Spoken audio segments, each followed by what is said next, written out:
दुनिया को रोक दिया गया था और वो ऊपर गए और उन्होंने जाके जन्नत, दोज़ख और बहुत सारी चीज़ों का जो कि मुज़ाहिरा किया और वो उन्होंने बहुत सारी चीज़ें देखी। और जिस वक्त वो गए उस वक्त वो दुनिया बिल्कुल रोक दी गई थी। लेकिन सर सैयद साहब उस दौर के इंसान थे, वो न्यूटन को पढ़ रहे थे, देख रहे थे, वो ये मानने से इनकार कर रहे थे कि टाइम को रोका नहीं जा सकता है।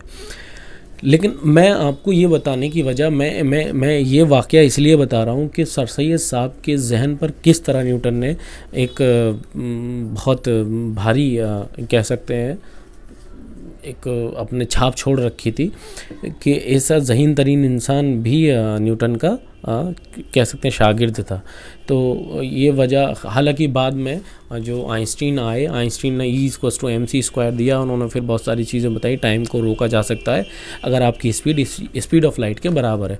खैर वो फिर बात गलत साबित भी हुई, लेकिन मैं आपको यहाँ बताने की कोशिश कर रहा हूँ सर सैयद साहब के जहन में किस तरह न्यूटन बस चुका था। खैर आगे बात करेंगे। 27 मई को हुआ क्या कि ये जो मदरसतुल उलूम 24 मई को जो रख दिया गया है इसकी फाउंडेशन, ये आपको पता है क्वीन विक्टोरिया के जो बर्थडे सेरेमनी पे इसको फाउंडेशन किया गया। 27 मई में प्रिंसिपल अपॉइंट किया गया हेनरी सिडन, जो कि ऑक्सफोर्ड के ओल्ड बॉयज़ थे। प्राइमरी स्कूल की शुरुआत यहाँ पर 1 जून 1875 को हो चुकी थी।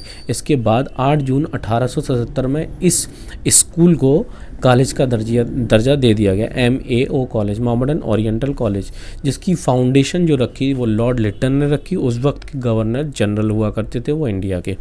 इसके साथ साथ लॉर्ड लिटन जो थे वो वायसराय थे, 1876-1880 तक वो रहे।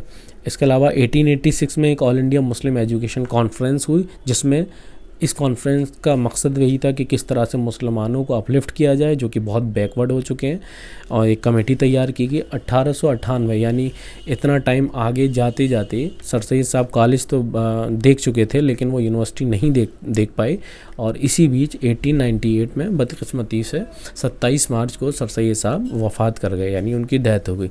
इसके बाद मार्च के बाद अगले महीने ही अप्रैल में एक मीटिंग रखी गई यूनिवर्सिटी की एफिलिएशन के लिए, जिसमें गवर्नमेंट ने डिनाई कर दिया, यूनिवर्सिटी का दर्जा देने से इनकार कर दिया। वहीं 1915 की तक आते आते सेंट्रल हिंदू कॉलेज जो था वो BHU का दर्जा प्राप्त कर चुका था।